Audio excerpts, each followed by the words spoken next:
लोकशाही मराठी बुलेटिनच्या सुरुवातीला मुंबईतून धक्कादायक बातमी। मुंबईतील मानखुर्दमध्ये 3 मजली बांधकाम कोसळलंय। या दुर्घटनेत 6 जणांचा मृत्यू तर 1 जण जखमी झालाय। मुंबईतील मानखुर्दमध्ये चाळीचा भाग कोसळून 6 जणांचा मृत्यू झालाय। घटनास्थळी मदत आणि बचाव कार्य सुरू करण्यात आलं। जो ढिगारा या ठिकाणी जमा झालाय त्याखाली आणखी कोणी अडकलंय का याचा सुद्धा आता शोध घेतला जातोय। अग्निशामक दलाचे जवान भर पावसात मदत आणि बचाव कार्य राबवत आहेत। मुंबईतील मानखुर्दमध्ये धक्कादायक घटना घडलेली आहे। मुंबईमध्ये रात्रभर मुसळधार पाऊस कोसळला आणि त्यानंतर आता ही धक्कादायक अशी घटना समोर आली।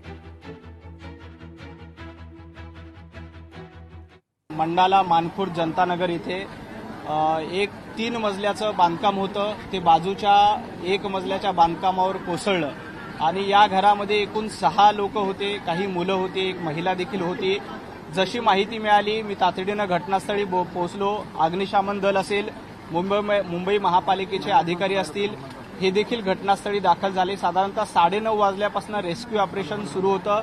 3 मजल्याचं हे बांधकाम होतं आणि या 3 मजल्याच्या बांधकामामध्ये गोडाऊन असल्याची प्राथमिक माहिती मिळते। प्रशासनाकडनं जी माहिती मिळते त्या 6 लोकांचा दुर्दैवी मृत्यू झाला। अतिशय दुःखद वाईट अशी घटना मानखुर्द मंडाला या परिसरामध्ये घडली।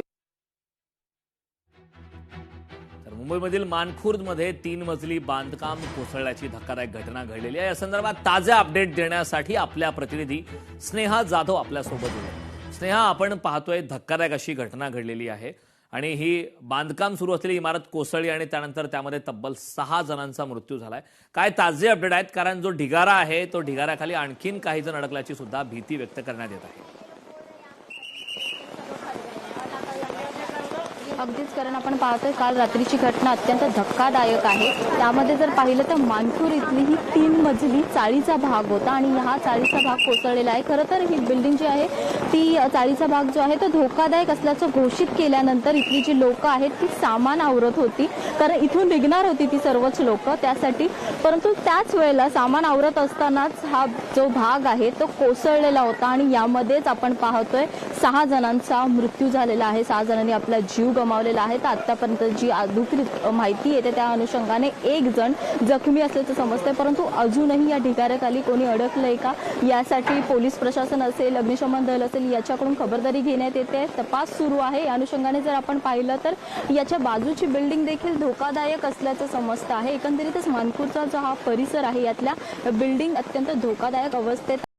आपण स्थानिकांशी बातचीत करणार आहोत। कल रात में क्या हुआ था? ये रात में करीबन 7:45 बजे ये घर अपने आप ही गिरा है और इसको लेकर के 4 घर जा चुके हैं और 4 घर में से चौथा घर जो था उसमें 6 फैमिली थी। 6 फैमिली अभी बचे नहीं, वो लोग खत्म हो चुके हैं। वो खाली करने के लिए पहले ही बोला था? हाँ, मतलब ये जो रूम टूटने वाला था, गिरने वाला था रूम, वो रूम वाले पहले ही खाली कर दिए थे क्योंकि ना वहाँ की दीवारें क्रैक हो रही थी। वो लोग इस वजह से खाली कर दिए थे। उन्हें भी वो लोग बोला था कि खाली करने के लिए, बट वो लोग खाली कर दिए थे। उनके हस्बैंड उनको बोल करके गए हैं कि आप बाहर ही बैठे रहो, मैं आगे से आता हूँ रूम वगैरह देख करके। फिर उन्होंने वो जैसे अभी थोड़ा सा पहुँचे ही थे आगे, उसके बाद से यहाँ से गिर गया। वो पता नहीं क्या करने के लिए अंदर चले गए थे। वो गए तो उनके साथ उनकी बच्चियाँ भी गए। ये कोलैप्स होने के बाद कौन पहले पहुंचा था? मतलब क्या यहाँ की स्थिति थी तभी थी? यहाँ की स्थिति तो बहुत ख़राब थी क्योंकि जब हम लोग अपने घर से आवाज़, इतनी ऐसी आवाज़ सुनी, हम लोग अपने घर से निकले तो सबसे पहले तो धूल बहुत तेज़ था। अगर हम लोग निकले भी अपने घर से तो पूरी आंखों में धूल भर चुके थे, तो पूरे घर जा चुके थे। एक भी यहाँ से कोई कुछ बचा नहीं था। और यहाँ की जो पब्लिक है, ये लोग के आने से पहले तो पब्लिक वहाँ पर पहले से जाके सब हटाना बचाना पब्लिक ही कर रही थी ऑलरेडी। अगदीच, कारण आपण स्थानिकांशी बातचीत केलेली आहे। त्यांच्या म्हणण्यानुसार जेव्हा ही घटना घडली पहिल्या स्थानिकांनी या घटनास्थळी धाव घेतलेली होती आणि त्यानंतर जे पाहिलेलं आहे खरं तर ही बिल्डिंग जी आहे ती धोकादायक होती। चाळीचा भाग जो आहे तो अत्यंत धोकादायक अवस्थेत होता, त्यामुळेच त्यांना ही जी चाळ आहे ती खाली करण्यास सांगितलेली होती। करण, नक्कीच स्नेहा, खूप खूप धन्यवाद या महत्त्वपूर्ण अशा माहितीसाठी। लोकशाही मराठी ऐका, पहा, जागरूक रहा।